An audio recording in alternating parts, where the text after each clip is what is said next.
Good evening, everybody. Good? Okay. I'm going to briefly, and if you know me, you can laugh at that, briefly introduce myself and the Writer Center, and then I promise we'll get on with this evening's program. My name is Eric Parkison, and I'm the Programming Director at the Gloucester Writer Center. We are, as Peter Anastas called us, a working Writer Center in a working town, something about which we are quite proud.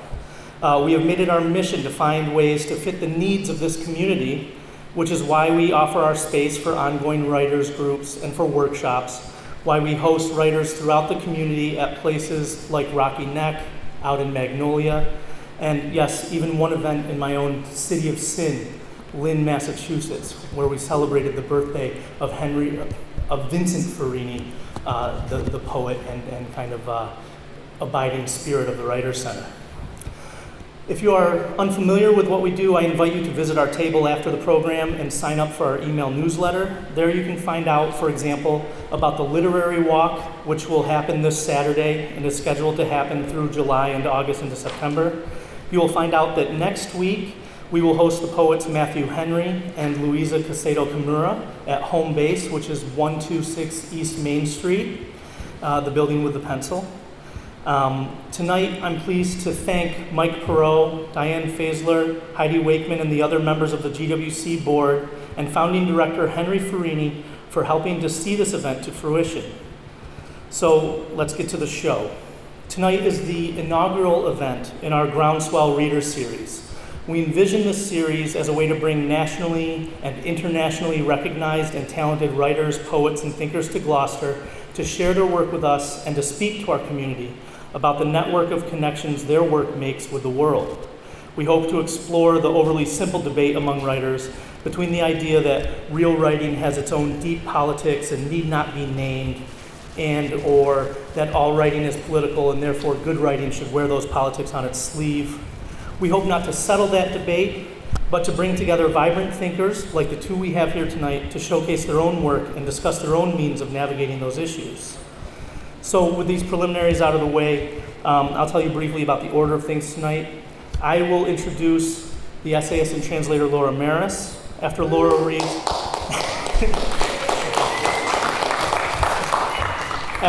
reads, I'll invite Mike Perot to introduce Forrest Gander.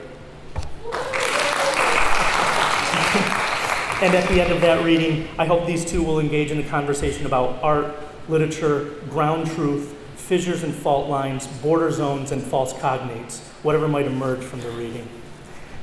So the Gloucester Writer Center is proud to engage with this work and facilitate this conversation as a means of meeting the conditions of our own mission, which is to honor and celebrate Cape Ann's rich literary legacy and to empower individuals to engage in the writing and telling of stories in the spirit of civic engagement. That's right, I've got 2 pages. Okay, Laura Marris. Laura Marris is a thinker with a capacious sensitivity to language and ideas. Her translations and essays have been published broadly. She's received support from McDowell, the Breadloaf Writers Conference, and the Robert B. Silvers Foundation. On her website, you can find this odd sentence about the age of loneliness, that it's her first solo-authored book. I confess, I think this is an awkward kenning, solo-authored, but it signals one of the hallmarks of her writing. Laura Marris is a communal writer. She is something beyond an individual who likes to collaborate. She is a writer for whom other voices, languages, and perspectives are available and invaluable to her own investigations. Many authors claim their books are in conversation with other ideas, but her essays themselves seem to make up that conversation and invite us into it. As I read these essays, I kept thinking of Walt Whitman, who says early in the Song of Myself, "Whatever atom belongs to me as good belongs to you." Marris has that kind, that level of faith in the transcendent nature of language and being. Maybe in moments she has that faith in human beings. Early on, she writes that she intends to think with my whole body and all its entanglements. And those entanglements are manifold: love and grief, landscape and industrialization, a single owl sucked through a jet engine, what can be buried and what can't, reflections, refractions, interstices, mown fields, channeled fens, poisons, the diminishment of our spirit that the social order intends for us, the overcoming of that diminishment through communion and community and conspiracy, which the etymologist will remind you means breathing together. This book, The Age of Loneliness, is a miracle in what it registers and in its anger and in its sweet appeal to the reader to attune herself to the silences that surround us, because in constellating those silences, we can mark the shape of what's coming toward us, what is enveloping us. And to paraphrase recklessly, nothing can be faced before it is noticed. The Age of Loneliness is ultimately a book of noticing that asks of us one thing: to notice, to note, to notify each other. Laura Marris.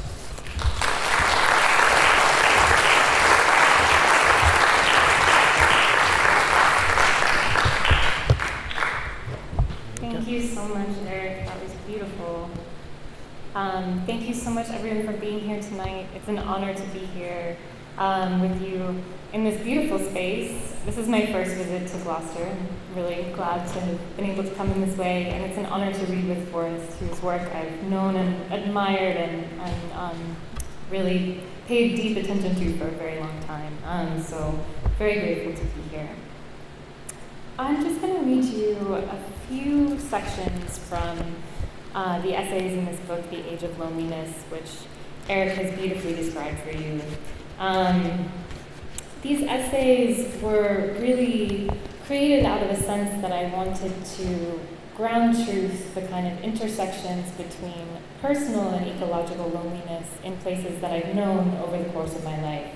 And these places are, I started with sort of more alienated landscapes like airports and a fake city for self-driving cars.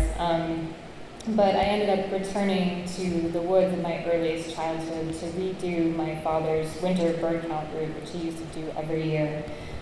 So it begins with a kind of questioning of alienation and loneliness in landscape, but it ends with community science and the ways that those conversations are really informing what we know about absences in the landscapes around us. So I'm just going to begin with the first section of the book, which is an essay called Lost Lake. As we walk, I ask my father why the lake is called Lost.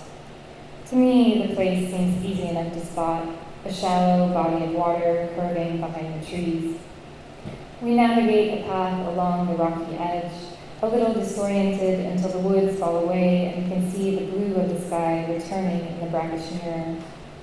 I've hiked this trail so many times, I can't remember how old I am in this instance. 7, maybe 8, dawdling through Connecticut's westwoods, close to where we live, an easy choice for a Saturday afternoon. The trees are bare, except for the scraps on last season's oak saplings, turned brittle and brown and about falling. I put one foot in front of the other, watching out for heaves in the frost-thawed ground. When my father starts to explain, his voice falls over my shoulders, and I can almost see it like weather, shaping the atmosphere around me. As usual, he starts from the beginning. Or at least, he chooses the beginning, and I'm too young to question if that's where the story should start. This particular name came from settlers, surveyors who stumbled on the lake, he says. When they began to map its edges, they didn't yet know about the small channel connecting it to the nearby marsh. This lake is saltwater, my father says.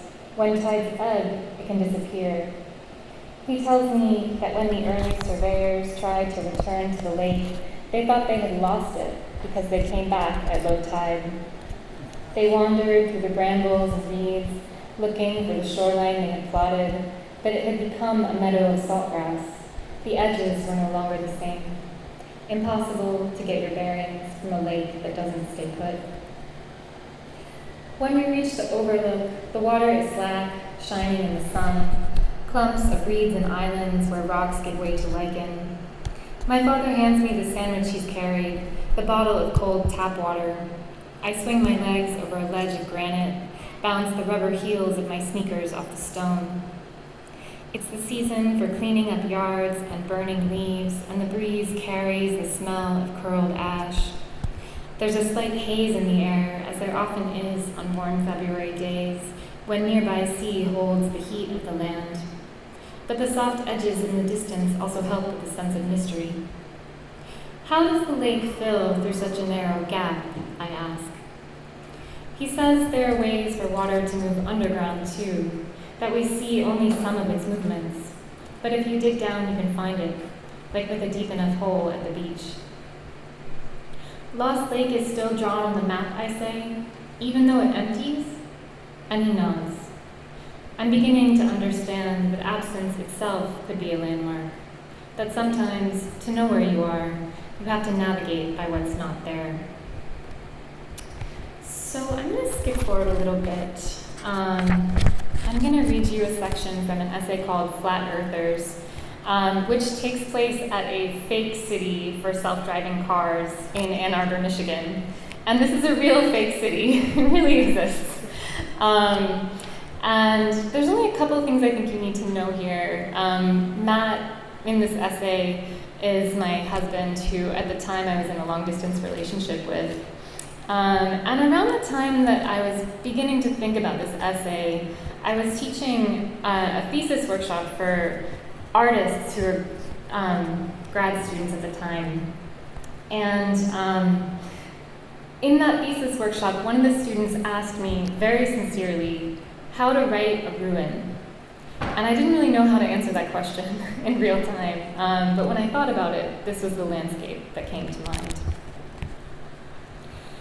When I was visiting him, Matt and I would take lunch breaks on the hill next to his art studio in Ann Arbor, Michigan. The hill was man-made and overlooked a 32-acre expanse called M City, a name that was grander than its suburban reality. In truth, M City was a field with segments of road stretched across it and a few building facades, like the set of a Midwestern B-movie. What did the M stand for? Michigan City, Model City, Motor? Yes, the big yellow M seemed to say, anywhere and all of the above. Like a facade without a building, the initial had no word, but they called it a city because it was an investment, a simulated road system for testing self-driving cars. The field beneath the hill was covered with tidy, well-behaved grass and sections of pavement painted with yellow lines. The landscape was mowed to keep the meadow from returning, so the cars could learn to recognize the boundaries of the road in a controlled environment. Its sidewalks included fake parking meters, mailboxes that went nowhere, ghost bikes owned by no one. There were also flat people at M City, painted cutouts that could be mistaken for shadows until you noticed that they too cast elongated shapes on the ground. Self-driving cars were being trained to avoid hitting pedestrians here, so the person-shaped cutouts could be positioned at the edges of the road as if they were poised to step off a curb. These fake people could be thrust in front of cars too, to test if they would stop. The roads in the field came from nowhere and went nowhere, turning in on themselves abruptly, as if they had reached the edge of a child's drawing. Asphalt is, of all things, recyclable, and Matt and I speculated about making an artwork that was just an endless piece of road being created before us and torn up behind us. As a performance, we would walk between the roller and the jackhammer through a deserted landscape. We dreamed of writing in chalk on that road before it was unmade, like the way you write a secret on a piece of paper and throw it into a fire. We always wondered, during our picnics overlooking the field, if we would see the cars crash, if they would exceed the edges of their asphalt nursery. But the landscape was usually empty, with fewer birds than you might expect, and no bees to interrupt our lunches. The autonomous vehicles parked or rolled slowly, lingering behind a stop sign while a man with a laptop observed. The machines looked like they were learning to read, to distinguish a curve from a straightaway, to notice the reflective text on the highway sign, to stop when presented with a red hexagon. As these cars stored images of landmarks for future use, they were really being taught the elements of wayfinding, one of the most basic reasons humans commit the particulars of a landscape to memory. Watching these vehicles absorb their environment made me uneasy, though I didn't exactly know why. At the time, Matt hated cars and didn't have one, even though it wasn't easy to live in Ann Arbor without driving. Leaving his studio, we would walk through the parks of the actual town, down the edges of bike trails, across athletic fields dotted with flat cutouts of coyotes to keep away the geese. The birds didn't stay away long, returning as soon as they realized they weren't being chased. And the flat coyotes were often in the position of running or howling, which made them look especially stupid. What coyote runs without moving? What animal would mistake a flat black rictus for the living howl? All right, I'm going to skip forward a little bit further. I want to read a section about community science, and specifically about the landscape I grew up in, the marshlands of Long Island Sound, which is a place where, growing up, I would see horseshoe crabs come up on the beaches at the full moons and the new moons in the summer all the time, and I would see them come up in great numbers. And it's actually a full moon here tonight, so you might see some horseshoe crabs if you look. But as I got older and kind of moved away from this place, I would see horseshoe crabs on the beaches less and less. And I often would just think that I had kind of missed it. I'd come on the wrong day or just been slightly off schedule with their kind of seasonal rhythm. But it turns out that there's actually a whole story there. So any vaccine, anything that's transfused into you during a medical treatment, anything implanted in a human is tested for safety with an extract from horseshoe crab blood. So the next time you get a flu shot, think a horseshoe crab. And so there's this great harvest of horseshoe crabs that takes place along the coast of the eastern U.S. And I hadn't really known about that when I was growing up, but I wondered, and I don't know, if my father knew, because he's the one who taught me about horseshoe crabs, and he's the one who was actually undergoing medical treatments at the time. So this is an excerpt from an essay called Cancerine, where I tried to explore my own entanglements with that harvest, my lack of knowledge of it, my dad's kind of memory, and what horseshoe crabs were kind of entangled in his medical testing and medical processes, and then also what it might mean to go back and help with the horseshoe crab count. In early summer, on the eve of the strawberry moon, I drive to Guilford to see some horseshoe crabs as they're spawning. Though the Weather Service predicted thunderstorms, some angle of a front has shifted. The moon appears between clouds, ringed by a pale circle of vapor. Wild rugosa roses line the parking spaces. It's a small beach, more of a boat launch really. An entrance to a huge network of marshes opens at the back of the cove, where kayakers sometimes get trapped by the incoming tide as it pours through the channel. But the water in the bay is sheltered, and the sloped sand is soft. It's 20 minutes before the official high tide mark, but already I can see a pair of horseshoe crabs in shallows, a smaller male riding on the back of a female as they coast away from my shadow. This close to the marsh, the gnats gather around my headlamp, making me feel like a human porch light. I'm here to meet Deanna Broderick, who's been surveying horseshoe crabs for 7 years. At the full and new moons, she comes down to this beach, sometimes with her daughter and granddaughter. Tonight, her husband is here to help mark down the data she collects. In waders and a Project Limulus t-shirt, she shuffles through the shallows, sometimes recognizing a crab from a previous survey. There's a dead one who washed up that morning, and a female who's a regular with a gash over her eye. Deanna takes me down to the tide line to show me how they measure and tag the crabs, how a small white disc can anchor to the carapace where it won't drag in the sand. Deanna began to do community science work for Project Limulus through the local Audubon Society. She picked this specific beach to survey because she knows it's a notorious site for people who collect and sell horseshoe crabs. There's one man in particular who comes down here, whom Deanna refers to as the harvester. Data she helped collect has already been published, but she keeps up the surveys and tagging, mostly to engage the public and just to discourage people from overfishing. I wanted to do this beach to let the harvester know we're paying attention, she says. As I watch, the crab she tagged slips back out into the cove, the white circle of his marker fading like an underwater moon. Down at the most sheltered corner, where a small breakwater has collected soft, silty sand, we find a few more spawning crabs. One of the young males sidles up to Deanna and she laughs. "That's my foot, buddy." But for her, the numbers are lacking. Usually this part is crazy, an eightsome, a threesome, she says. I'm wondering if the harvester has been here. Thanks to her presence, the neighbors have become more aware of the people who take horseshoe crabs, whether they're operating legally or not. By proxy, they've been caught up, made aware of the drama of extraction more than I ever was as a kid. Recently, the regulations on horseshoe crab fishing have tightened, but it's nearly impossible to enforce them on these small beaches at night. The neighbors usually tell Deanna if the harvester has come. This kind of public interest in the world of the horseshoe crab is no small feat.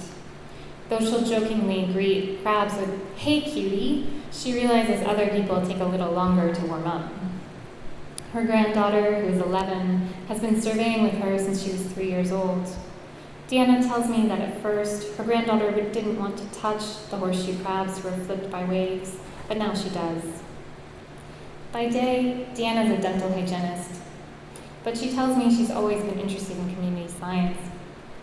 Because, as she well knows, the days around the full moon are prime time for harvesting too. After the survey, I sit in my car for a while, writing down what I saw. A black SUV circles twice, waiting for me to leave. As landscapes diminish, every generation has to unlearn the previous generation's normal. When species like horseshoe crabs decline in Long Island Sound, their presence is no longer casual. What might once have been extricable, observational, parallel to human experience is now deeply intertwined. There's no primeval other, no living fossil moving back and forth across the intertidal zone. Instead, we have a chain of relationships and reaction, horseshoe to cancering to lysate to bait, a mise and a beam where humans look back at a narrowing view of ourselves.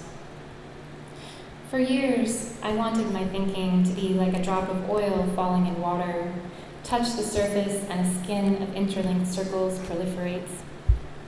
As I grew up in marshlands, I imagined horseshoe crabs in the depths of Long Island Sound, swimming with ancient fishes, filtering sediment, pushing themselves at the advent of the full moon onto the shore of an ancient country, a borderless place that bore no resemblance to the suburbs of my childhood. In short, I imagined limulus, romantic, and wild. But in these same moments, they were in biomedical laboratories, their telsons folded, a needle in each of their hearts like a plug in a socket. They were being harvested with trawlers cut up for bait, piled on top of one another in bins, overheated, sometimes breaking their shells or being stabbed in close quarters by the sharp points of other crabs. For my entire childhood, an extractive process was happening all up and down the coast where I lived, and I had known nothing about it. Let fall a drop of fact and memory, and the truth will unsettle your mind. I'm just going to read one last very short passage. I don't want to leave you there with the dead horseshoe crabs. I'm just going to read one short passage from the last essay, which is the one where I go back to read you my dad's bird count group. And this essay takes place in the northwest corner of Connecticut. And it's called Shadow Count. When I was a small child learning to read, we lived for a time in the schoolhouse there, which overlooks a meadow. In the evening, as the light fell, I would watch what I thought were swallows swooping over the tall grass, their movements jagged but graceful, mirroring the insects they chased. My father was the one who told me they were bats. We'd stand in the doorway as the wings disappeared into the darkness and the fireflies began their night signals, hovering over the field. I was learning to read the landscape too, and with each word I became more connected, as the names of creatures unlocked the gates to concepts of dazzling strangeness. Bioluminescence, echolocation, ways of knowing that, as a kid, I held alongside my own senses, imagining what it would be like to have another means of perception. But for too long, I had allowed myself to hold what I remembered lightly, as if my father were a dictionary where I could always look up what I had forgotten. As the years passed without him, I could feel the specificity leaching from my language in the rare moments when I did try to talk about the living world. And how easy to let a term like birdwatcher stand in for who my father was, for the experience of walking with him at the lakeshore in the evening, for all the live movements and complications of a person. In the years since his death, I hadn't added new encounters or new words to the archive of experience we once shared. To keep the grief at bay, I held myself apart. And after a while, I felt I was losing him, letting him be consumed by the shorthanded memory. I could play back the tape.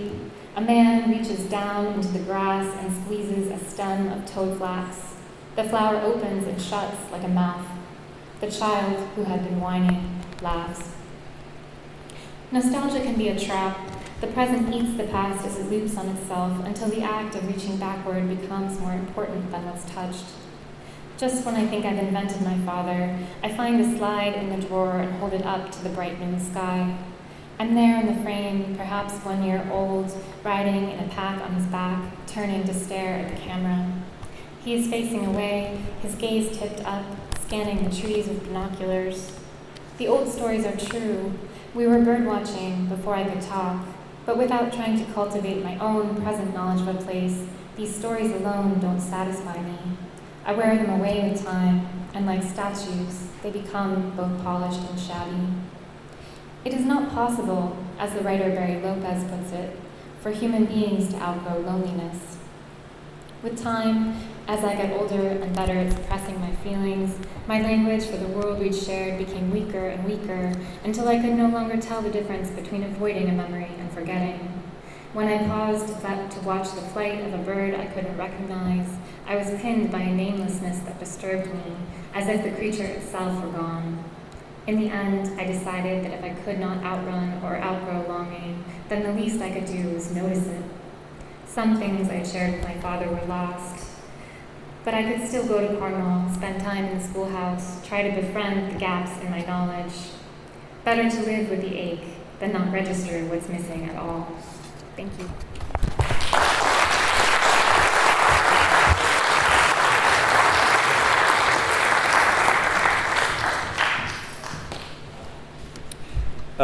Thanks to you all for coming. This is a good group. Former poet laureate Robert Haas, has called Forrest Gander a Southern poet of a relatively rare kind, a restlessly experimental writer. Through our close relationship that goes back to our college days, I can tell you that experimentation comes from intense curiosity about just about everything. As a geology major, he can tell you about rocks, but not just the rocks, where they're found, the lichen that grows on them, and how that soil has changed over the past 500 million years, and what else lives in that soil.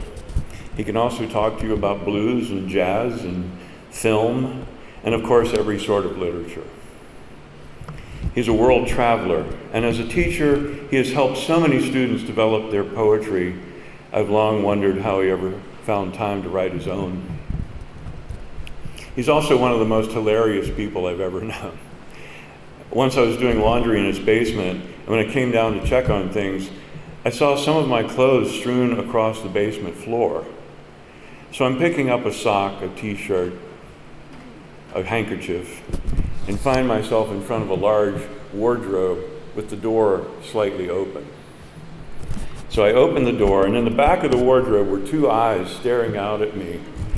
It scared me so bad I actually screamed, jumped straight up, and hit my head on a steam pipe. Forrest thought that was really funny. Beyond writing poetry and fiction, he's also been a tireless translator, primarily of Spanish language writers. I think I counted 17 volumes of poetry he's translated so far. And he's worked harder than anyone I know to build a community of collaborative artists, not just poets, fiction writers, but also photographers like Sally Mann, the dancers Aiko and Koma, ceramics artists like Ashwini Bhatt, painters, glass artists, and numerous musicians, including the late Vic Chestnut and our great mutual friend, Grady Earnhardt, who's here with us tonight. Over the past 20 years, he's incorporated more of his concern for the natural environment into his writing. He said recently that we should be most worried about the threats presented by AI and climate change. And he's doing what he can to enlighten readers through what he calls the poetics of ecology. Gander's book, Core Samples from the World, was a finalist for the 2012 Pulitzer Prize, with a citation that called it a compelling work that explores cross-cultural tensions in the world and digs deeply to identify what is essential in human experience. With Australian poet Jack Kinsella, he wrote the cross-genre book Red Start and Ecological Poetics. His many volumes of poetry include Science and Steepleflower, Torn Awake, Twice Alive, Be With, for which he won the Pulitzer Prize in 2019, and most recently, Mojave Ghost. I'm very happy to present to you my dear friend, Forrest Gander.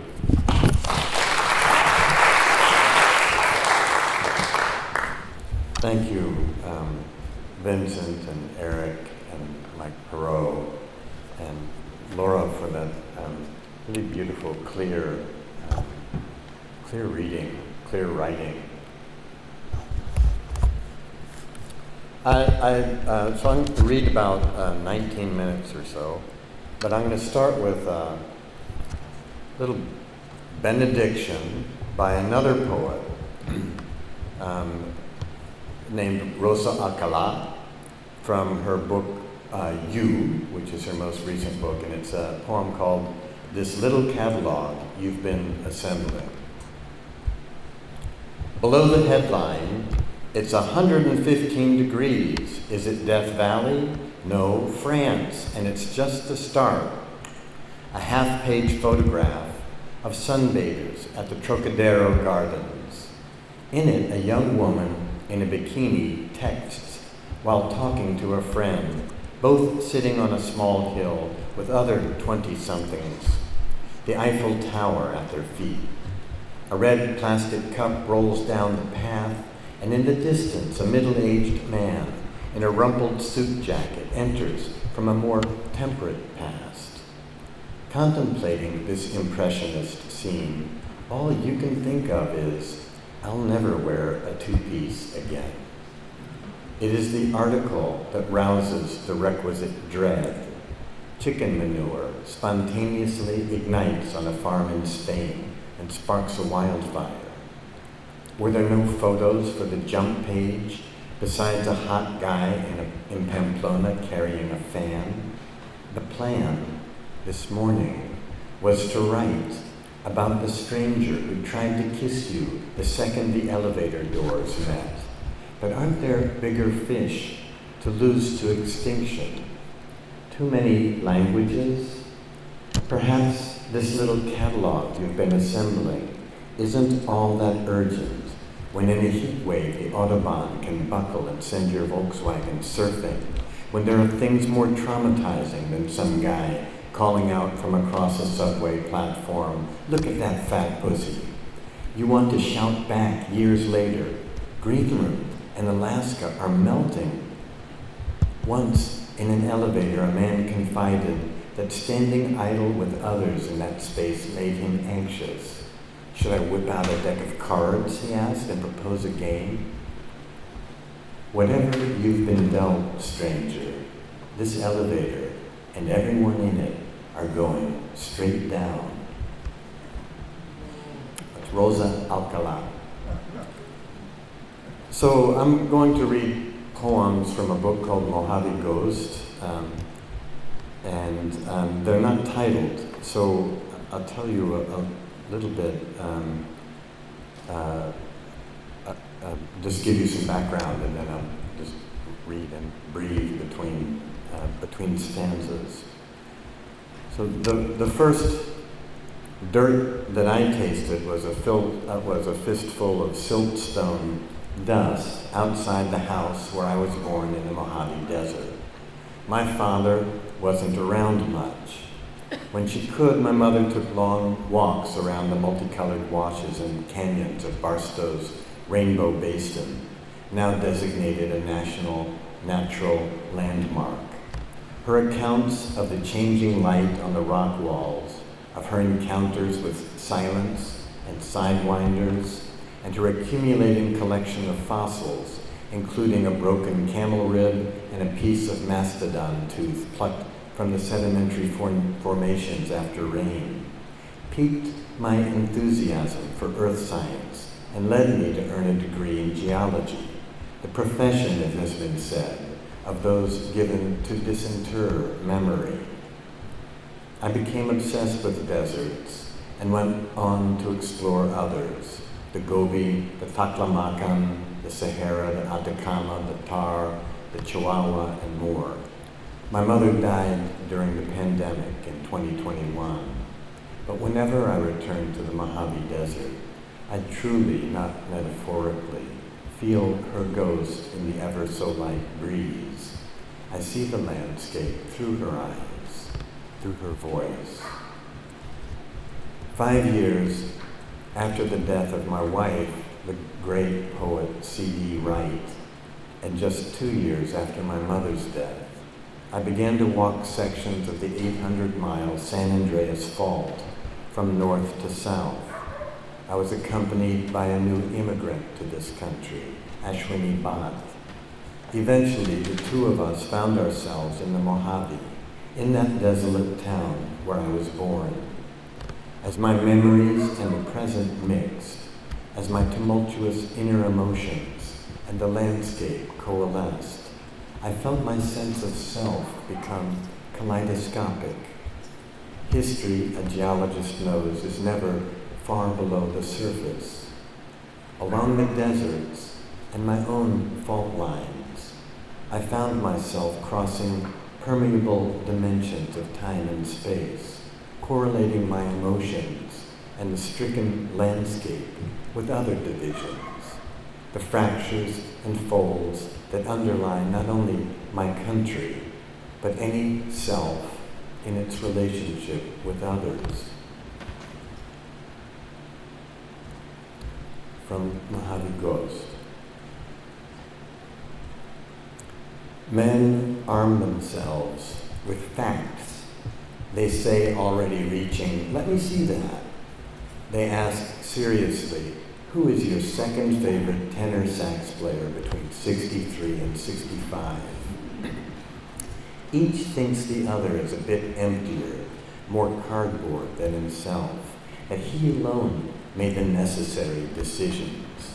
Only I live the real, he thinks. I think. Night wind clanging rope against the flagpole. There is nothing in me now of what I was before. That's what he tells himself in order to live with himself. Nearly midnight. On the dimly moonlit porch, his boots lined up neatly at the front door. 3 of the 4 black laces are tucked into the boots' collars, but one has gone loose, spilling from the eyelet to the concrete like a thin blood trail. I found my necessity, too, was provisional, and whatever was essential in me had gone slack behind certain irrevocable choices I made. She asked quietly if he noticed. What?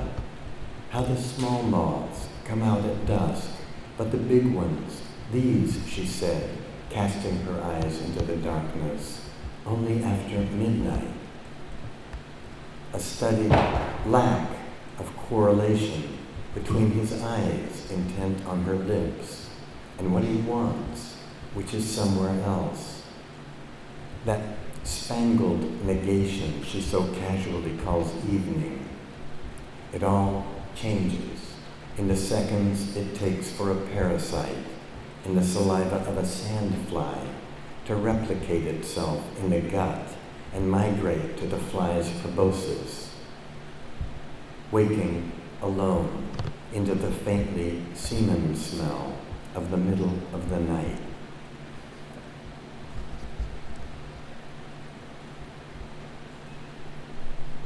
Though no one called, I looked back again, searching for their night roost, tiny birds drop like stars into the darkened, dead trees around me. I had thought dreams were like water, that we can't smell anything there. And then you visited me, your body whole again, but with the must of extinction on your breath.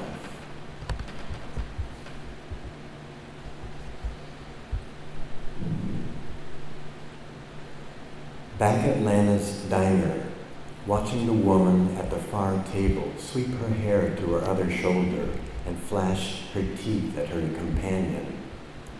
"Red sauce," says the woman when her eggs come, and the waitress returns with ketchup. As I'm picking up my check from the table where I've eaten alone, the waitress calls, "Come again," and instinctively I answer, "We will." Handwritten note on the cash register, "Do not lean arm on pecan roll." So I pay up and step into humid, rock-flavored afternoon heat. Dark pompadour clouds casting giant shadows. Gonna be a gully washer. Technically, it is stunned, not dead. And though the retractable bolt has obliterated the cow's brain, the nicotine Saturn of its still open eye seems to regard me. What bird wove those sprigs of lavender, mint, yarrow, and citronella into a nest below our rusted porch light? Just before the rain begins to blow more rain against the rain.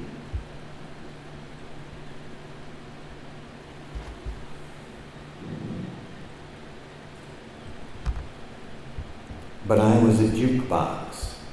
What came out of me was just what other people wanted to hear. Let's let sleeping dogs tell the truth. I see the lives of others, but not their actual lives. The more I try to remember it, the more the word fades. Time metamorphoses memories and buries them. There's no restitution. Gradually they fold in on themselves, irretrievable. June morning, the mockingbird triggers my impulse to respond with a standing ovation. Because I gripped what I loved tightly, what I've lived makes it easier for me to leave it behind when my time comes. Because I didn't grip tightly enough.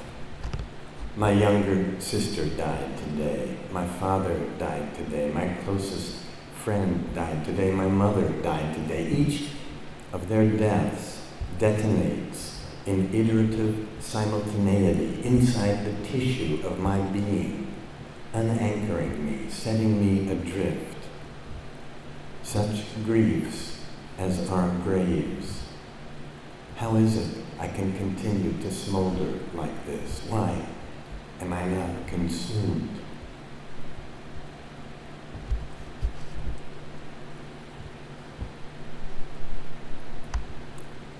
Because the due line opens contours of meaning other than the ones for which we're prepared, we treat it with suspicion.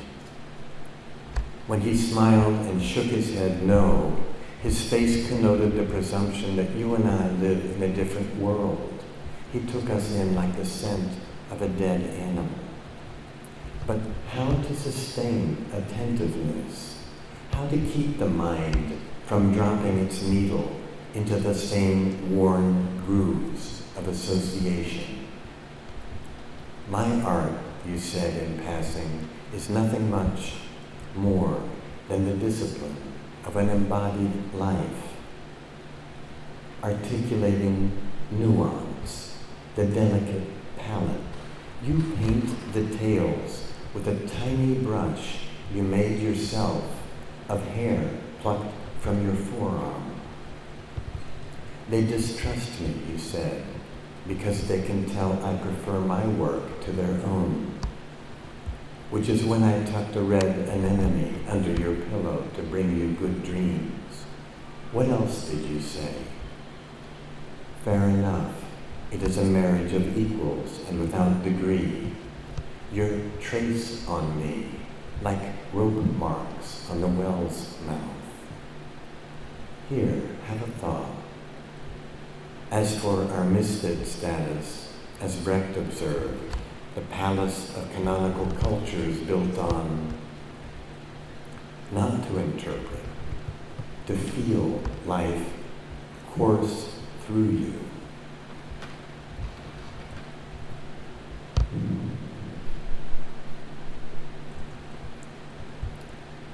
Shifting light animates the room.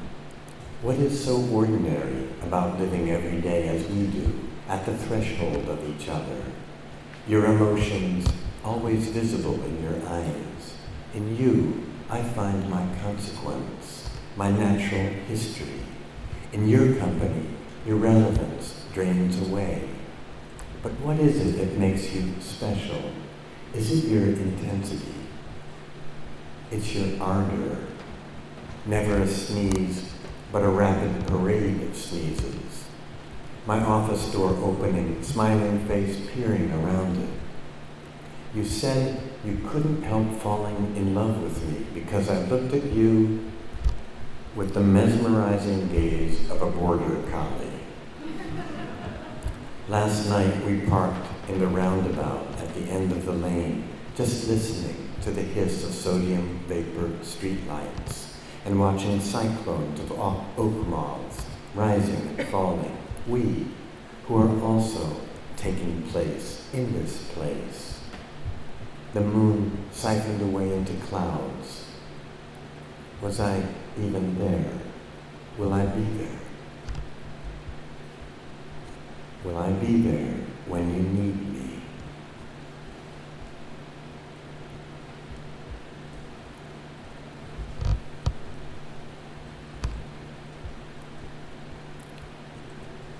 Summer roadrunners patrol the mesquite and brown barrel cacti, snatching grasshoppers out of the air.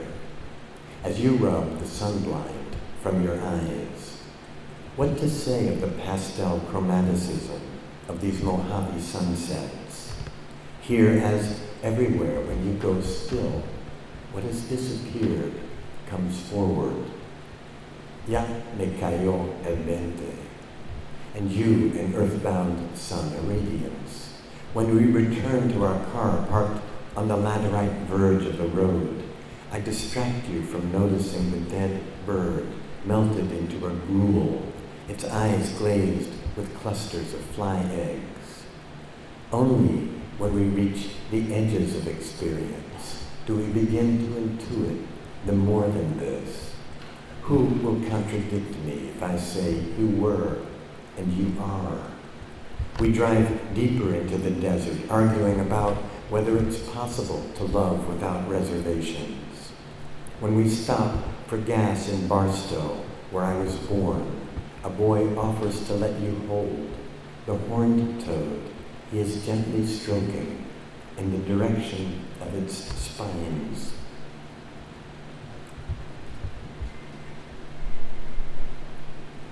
Now the Joshua trees are withering in the drought, not to recover in our lifetimes.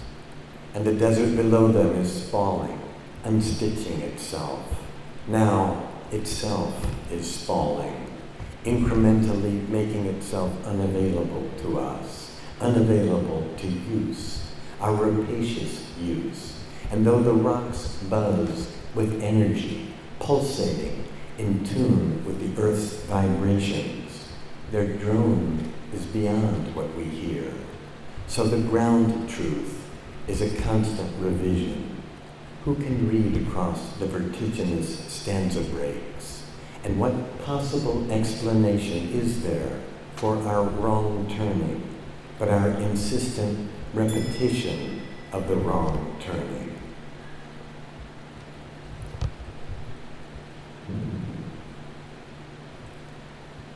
But here, you said, at the time of our intrusion, you said, this zone here is not one of the earth's sentences, but an overdub of stutters here where we're walking on this slumbering crack. A complex, you said, of tensions right here, and you bent and touched your finger to the warm, ant-fenestrated dirt while I surveyed the hairpin turn in the arroyo beside us. And then you stood and brought it, your finger, to my lips. You said, here, and you watched me as the taste, part you, part earth, brought a change to my face. And this is the last poem in the book, and it's the only one with a separate title. It's called Rift Zone, and a shell jacket and approach shoes are things that rock climbers often wear. Rift Zone. And so find myself in a shell jacket and approach shoes, strolling past boulders on the Xeric Canyon path, lined with mustard flowers, as though it were my garden, as though I'd never drawn those distinctions that separate me out, as though I hadn't long back expelled myself from all that wasn't myself. But where is the human place in geologic time? Is there some quality in me that links I am to the remainder, to whatever is left over, left out? What in the world have I left out of me? Adjusting a headband beneath my hat, I lift binoculars to my lined face. Displaced by lateral slip, the mountain's slopes have gone wonky. A human life, what is that anyway? Even here at the disturbance zone, I find myself pierced by birdsong, standing among trunks and vines, risen from the ground like the births and messages they are. A riven land. This place belongs solely to itself. From the wall of a crevasse, tree roots jut out into air. The fault is the earth's junction box, where its wires are bared. The conflict churns underground, howling out in the faintest of decibels. Of course, there were signs, but no one of us witnessed the ballet of trees as the tectonic strain rose below them, and they inclined suddenly toward each other from where they stood rooted to the parted lips of a widening rift. The earth humphed and rolled, and the trees bowed forward and held their new pose, which strangely resembles a gesture of devotion. But back at the start, I was occupied with myself, as though I were never to be apart, as if I weren't both in and of it. Of what?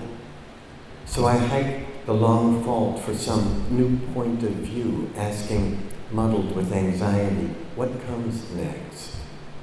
Now that I can't claw my way any further from what doesn't resemble me.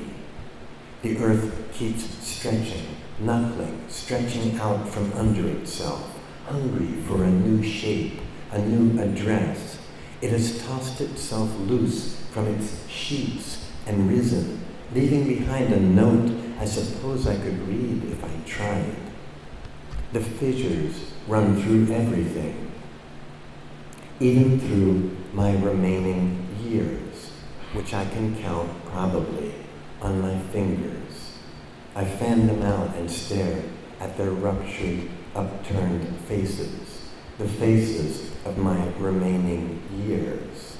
I try reshuffling them, but no. They grimace one through the other. They release a sulfur smell. Their solidity dissolves like long clouds of filth entering a river. My time is here and not. Feet dangling, I'm perched at the edge of what? Listening to the crackle, the extinctions of small breaths around me, while crevices bloom from the crevices, and dust lifts and catches in dry catches of wind. Heat and silence, still the ground insists its openings will be filled. Why not apply myself over and over? This argument goes beyond me. I who have never been homeless, groundless. Am I just going to stand gobsmacked at the mirror while my years run out? What is left of experience that hasn't been measured? Is there an app for that? As I bend, I feel the weight of the specimen stones I carry in my jacket pocket slide forward as I continue my solo descent along the canyon's seam, as I sit and hold a quick breath, as I slip from sight into a chimney of rock. Thank you.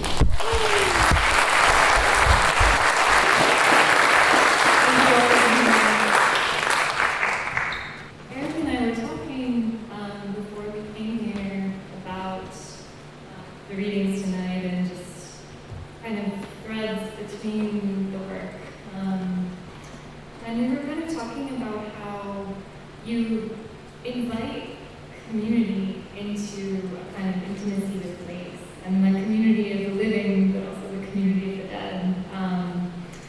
And I really love how polyvocal the poems are. You know, you have this ear out listening for things that you hear as we're moving through the world. And I wondered if maybe we could start with that idea of kind of inviting in community to a relationship to place that's evolving over time.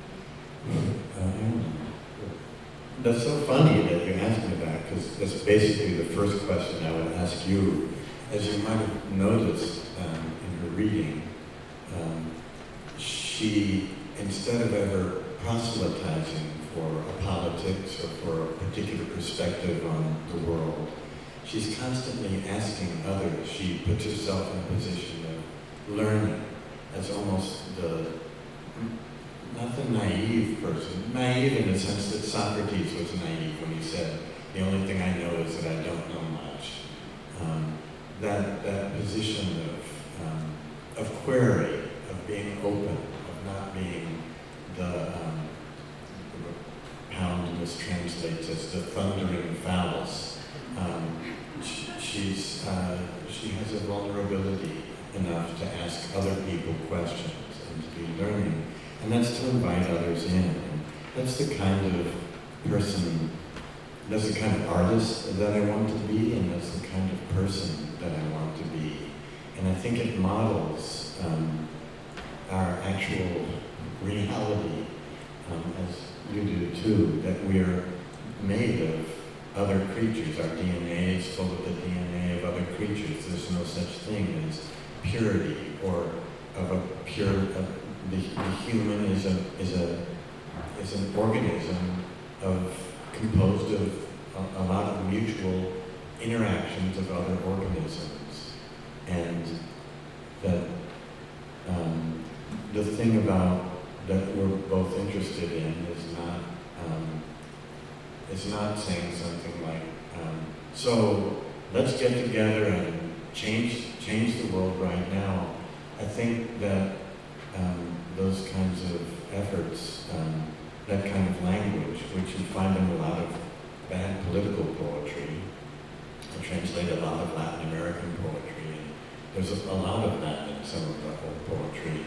But it's not very effective. The change has to come through more subtle means, and through, I think, questioning. But we're eliminating the foundation of the earth by focusing exclusively on the human. And that will, maybe sooner than we can imagine, destroy the ecological foundation that we depend upon. There's a couple questions that you raise in your work that I was really listening for when we were reading them tonight. The one that really jumps out at me is like how to maintain the feeling of attentiveness. How do you stay with attentiveness?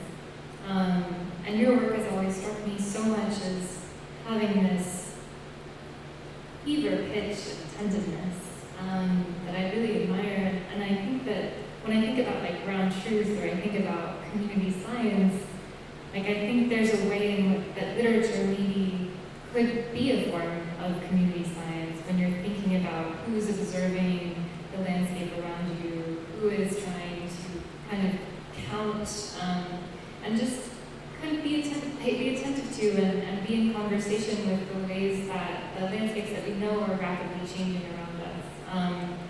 And so right now I feel like I put a lot of faith in the local, and I put a lot of faith in the communities of people who are kind of taking care of each other and extending care outward toward the landscape, toward the non-human communities around them, toward the more than human framework of life that we depend on. And so, you know, when I think about that horseshoe crab survey, it really activated a whole neighborhood. It allowed everybody who lived near that beach to kind of have a sense of both like ecological factors, what was happening there, the long time scales of horseshoe crab harvest, and just the time scales of, you know, how long horseshoe crabs have existed on this planet, you know, some 450 million years. They're connected to tribal life. Right, exactly. Exactly. And so when you think about like how long we've overlapped on this planet with horseshoe crabs, and how strange our relationship and how destructive our relationship has been with them in that time, it really comes back to that question that you asked, which is like, is there a place for the human in geologic time? Which is something that I think about a lot. We both mentioned the word ground truth. You've mentioned it several times. Do you want to talk a little bit about what that means to you? Sure. Would you like to go first? I feel like I'd be very curious. Okay. All right, fair enough. To me, so a lot of fields that involve some kind of remote sensing. So, for example, like weather radar, or other kinds of data collection where like a lot of the data is collected by mechanized processes, also depend on people on the ground to verify what's actually happening. So, for example, if you're the National Weather Service and you know that there's a lot of thunderstorms coming, you also have people on the ground who are storm spotters who are providing the ground truth if it's actually raining. So that's kind of one basic way to define it. But in terms of what it means to me on like a deeper level, I think it's a way of cultivating presence with a place. It's a way of kind of clearing your mind of what you think you know about somewhere and actually really spending time perceiving it, trying to think about not just what is there in front of you, but what might have been erased from this place, or what might be disappearing from it, or what might be there but just a little bit harder to know.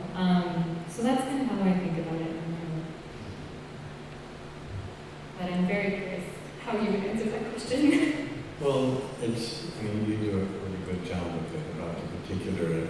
There are specific ways in geology where ground truth is what is used as a terminology. For instance, if you see your street, they want to dig up your street or extend it or build something on it. They send a geologist there who will use a sonar device that will penetrate the surface and find the ground truth, which is just under the surface, to find out what kind of rock is below there by how far that sound travels in a certain amount of time. And you can tell whether the rock below is loose or whether it's solid and you can build on it. That's another form of ground truth. But again, it's like the most intense form of listening, which is what translation is also. beautiful. It's like the ground truth is the sort of vibration you send out and you see what comes back. Yeah. Yeah, there was something I was going to follow up on that. Weren't you going to talk about your sense of community and translation? Totally. I love that. Well, yes, I think translation has been hugely important. Like it's really shaped who I am as a writer. And one reason why I have solo authored in my bio is to not kind of erase the craft of translation as a form of authorship, as a form of writing. But I think that for me, you know, when I started to translate, when I particularly started to translate the work of the poet Pulitzer, who is also someone that we both know, I realized that when I was immersing myself in the landscape where he wrote, in order to become a kind of better listener to his poems, I was allowing my memory to layer with his in these really interesting ways. And as a translator, I think you do kind of like cultivate intimacy with all of these writers. You invite them into your mind. You know, they invite you into theirs often. Sometimes you meet with them and become friends, and they take you around to the sites of you know, their earliest childhood. But in these moments, you know, the space of writing, the space in my mind that produces the language that goes on the page, becomes really polyvocal. You know, it becomes many voices, not just one, and it becomes a kind of ecosystem in a way. And now when I'm writing, I think of it as kind of like wayfinding within that ecosystem of voices. And I'm really grateful to translation for sort of opening up and casting aside that more traditional form of authorship where it's, you know, you're developing your voice and doing whatever it takes to do that. The one time I was in that part of France where Paul Koenig lives, in Breton, I walked over a bridge where there was graffiti and asked the person who was with me what it said. And it was a line from Paul Koenig that had been written on the bridge, which is also to speak, you know, journalists are always saying that no one reads poetry, and, you know, poetry is on the total margins of society. But in fact, poetry is more popular in the United States now than it's ever been. There are more people reading and writing it, especially among people of color and the young. And I think in a culture, and this is also happening all over the world, I think in a time when, a time of spectacle, when we're watching things that get cut faster and faster and faster, and our language is being reduced to emojis and Twitter feeds, and which are forms of language too and can be used as well, which I'm not critical of, but the fullness of our vocabulary for our emotional and psychological lives is being eaten away. And I think that poetry, the reason that young people and people in distress are finding poetry is because it helps articulate the things that they need to articulate, to feel the fullness of their humanity.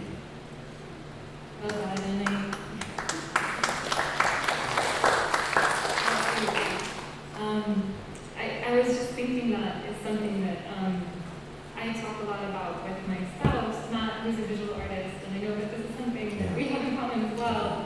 And I think for both of us, like having this feeling that younger people who are coming to learn, you know, coming to university, they want to be studying writing and art, they want to have the space of expression to grapple with like the current, you know, political reality, but also to kind of grapple in a way that liberates, you know, that feels not, you know, just about what is coming at them, but about like what can be done and said and how to move and you know, eke out like creative responses within that space.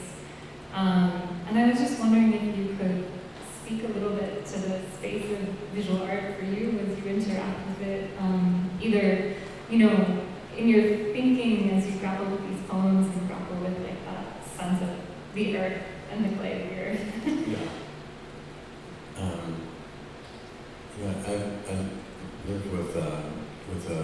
sculptor, who, though she's working in bronze now, started with clay and still works with clay, and actually put bronze and cast as clay models first, and that sense of civilization beginning with like clay and the word, and then some wine, doesn't escape me. And I also, though I'm a terrible artist in every way, I'm a bad photographer, but I love photography and I'm drawn to photographs.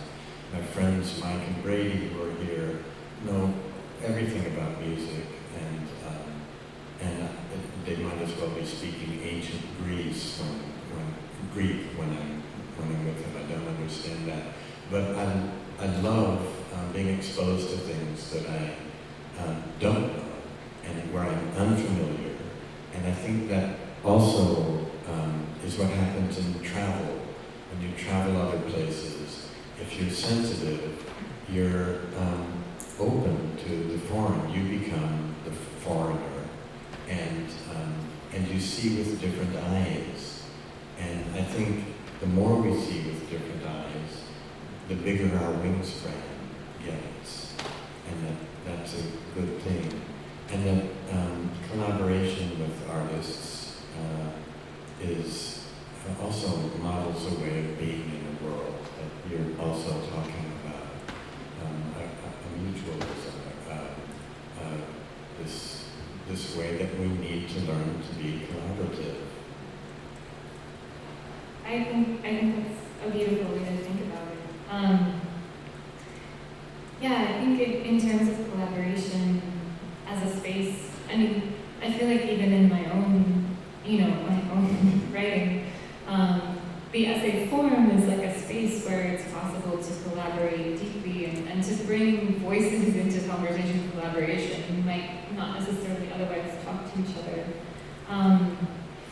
And I feel like your work in the quotations kind of has that too, and I don't even know if it's right to call them quotations, but that sense of like the world kind of speaking back to you as you are present with it.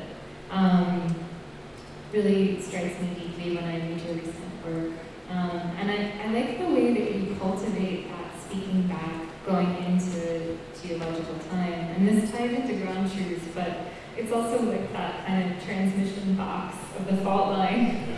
And I was wondering if you could say a little bit more about that process of walking, and just kind of how that came to you, and that kind of emotion of awareness that you have when you're there. And maybe we'll open it up for questions after this. You all live on the East Coast, but you know that the San Andreas Fault isn't just like a ravine that you walk 800 miles down. But mostly it's invisible, and they're just and neighborhoods have been built over it, unfortunately, and you can walk a long time before you see any trace of it. And sometimes it's just a little displaced curb in a neighborhood, and other times you're led out into the desert, where, like in the Carrizo Plain, it's this vast thing that has been opened up because of the fault, and you'll see an arroyo, a dry river, that suddenly turns, for 40 feet. It's offset, or you'll see in the distance against the hills sudden green places where there are palms growing, and you know that that's where the fault line has brought up water. But the idea of being in an emotionally tumultuous place and going into the desert for vision is one that's crossed almost every culture that has a desert for millennia.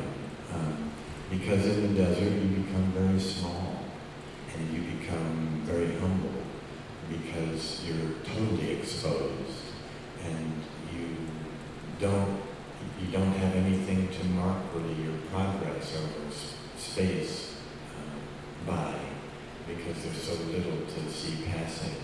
And it can seem at first like a totally silent place. And the more that you pay attention, the more alive it becomes.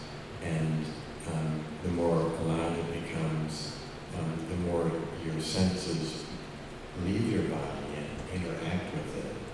So it's a transformative experience for me in a time of a lot of grief and emotional tumult. It was my secular way of walking the stations of the cross and just wanting to be open for what came. And then really noticing, even though I should have been expecting this, that when you're walking in the desert, what you're seeing below your feet are things that are rising up from the past, that the past is constantly rising up, and the present is constantly being buried down in it. So you're seeing time take place in front of you in both directions, and that's a rare thing. Although what you were saying there reminded me of going to the geopark at the Sint in northern Scotland on the west coast. They have a big rock just as you come. It says, "You are now entering the geopark."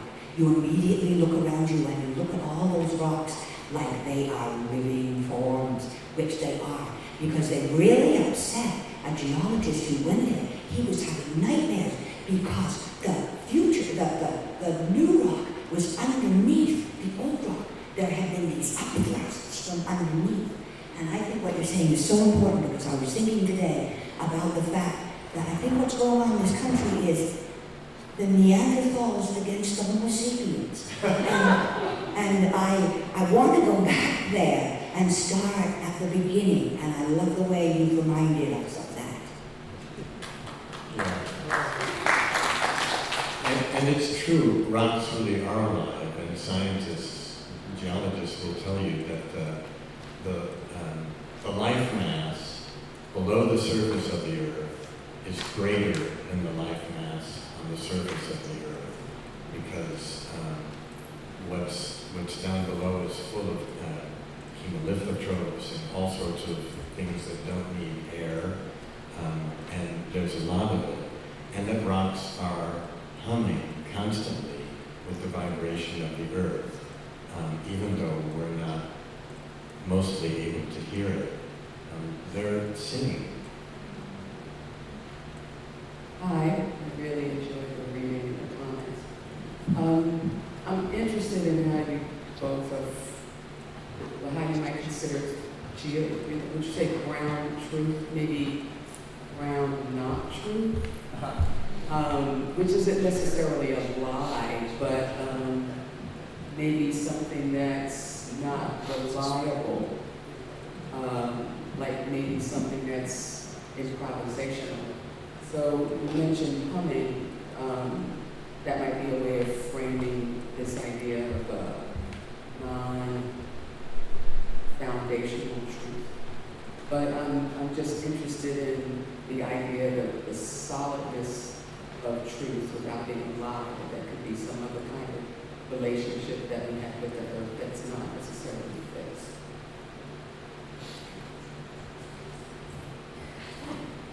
That is a really beautiful question.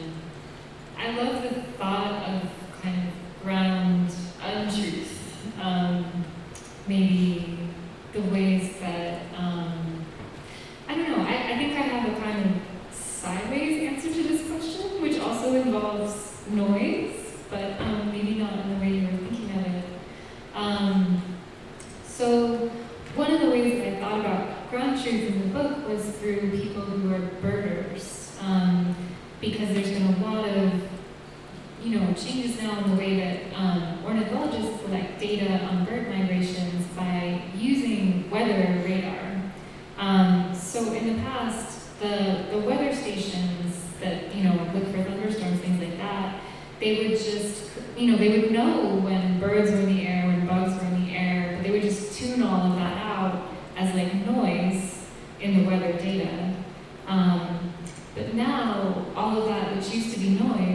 is kind of the way of like mapping these long flights of animals that are in the air, and having this whole other life that's in the air. And there's this field of air ecology which is developing, which thinks of the air as like a very ephemeral habitat. So the air is kind of like humming with all of this life.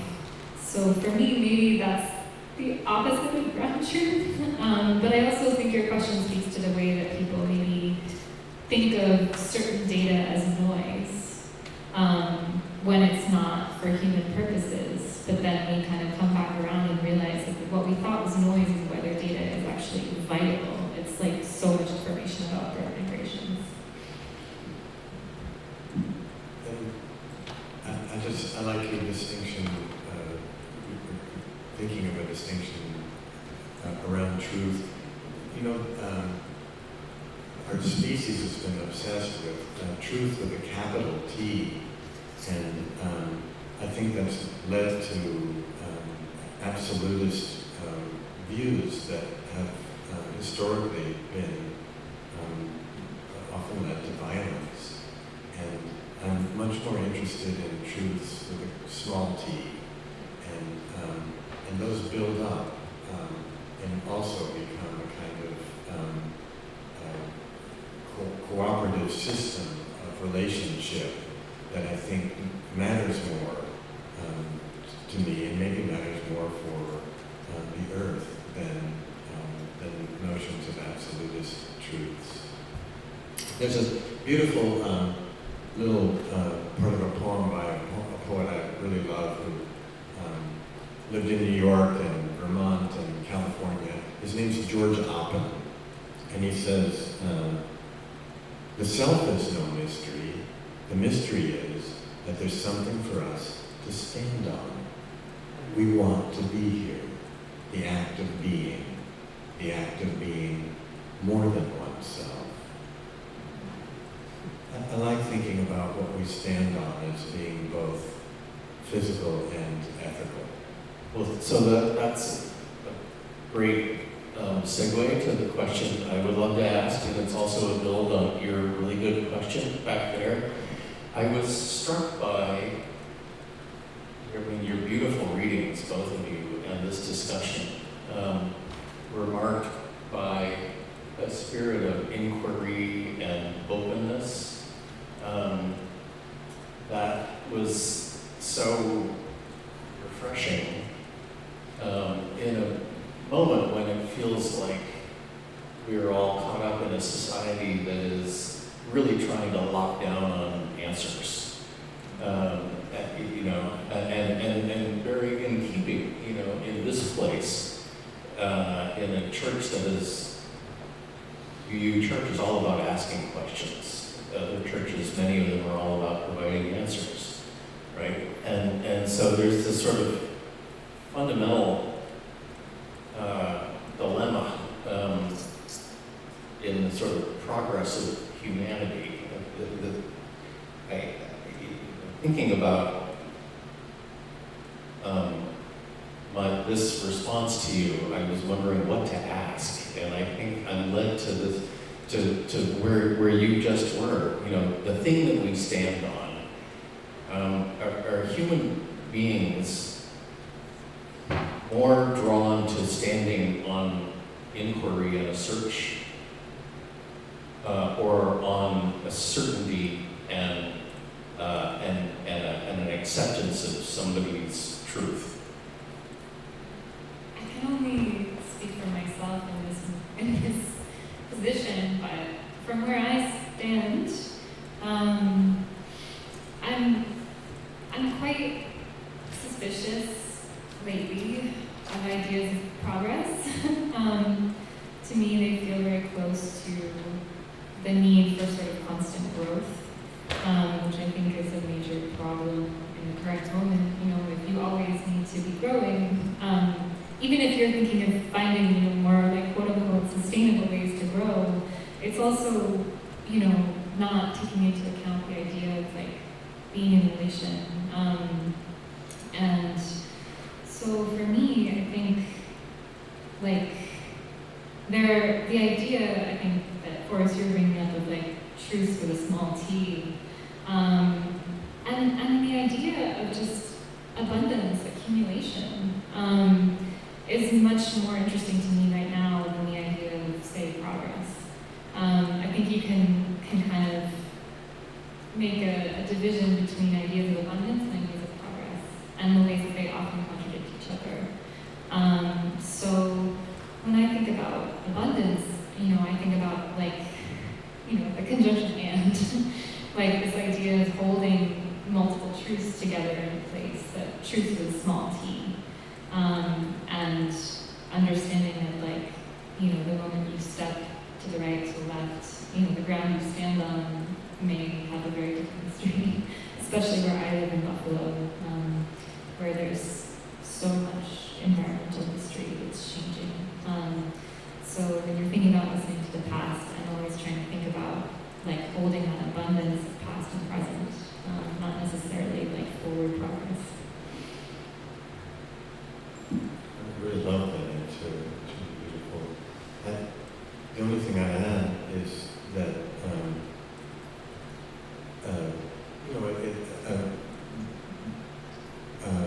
rational thought, rationalism, logical thinking, historically has been only one of the modes of human embodiment and understanding.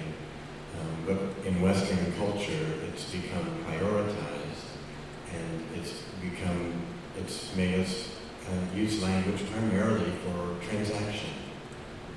We use it transactionally, but it's always, every culture has always had other ways of using language, of singing, of poets, of griots, of intuitional thought. And I think that's why poetry is especially important today. And I think in Asian culture, that dependence on strict rational thinking hasn't been so great at all. So that in both Chinese and Japanese, there's no separation for the word of heart and mind. Kokoro means both, and kokoro no hana was an old expression for poetry, heart flowers, heart mind flowers. So I think there are I'm always looking for other examples of ways, what other people have found outside of what I was first exposed to. And I've been really encouraged by finding lots of things. I write about Sangam poetry. For 300 years in southern India, people were writing Sangam, which means convergence, a kind of literature in which it was considered not only unethical, but impossible to write about your own subjectivity without involving the world directly around you, which is always involved in your feeling, in your perception. So, relearning from what people knew before us, I think can help expand the way that we engage with the world. No pressure. Sorry to those who also wanted to ask things. I just wanted to thank you both. It's a really extraordinary conversation having in your own work, both of you, so beautiful. And I appreciate this question of sort of attentiveness and also, I would say, a kind of humility that I see demonstrated, not just in what you are talking about, but how you each are speaking with each other, how you keep reflecting things back to each other, how you bring in other people, how you speak, how you read the work of the poet Rosa Alcala at the beginning of your course, all these different ways that you're not just speaking about, but you're demonstrating, that humility and that attentiveness and that community building that you are writing about. And something along those lines, I think, I'm curious about, especially as science lovers, the word awe hasn't been used And I guess I'm curious about, going out into the desert and your sort of secular walk. What place, as people who really privilege science in your view, what place does awe have for you? How does that relate to this community? How does that relate to this humility, this attentiveness, all of those things? Thank you so much. That's a really fantastic poet who asked that question named Katie Ferris. It's a beautiful question. And of course, awe completely knocks us out of our usual self. Just Lao Tzu says, those who are not in constant awe, surely some great tragedy will befall them. I love that. I think the lines that came to my mind when you asked that question, which you phrased so beautifully, came to me from the poet Fanny Howe, who just passed away. And she has this beautiful line, I'd speak if I wasn't afraid of inhaling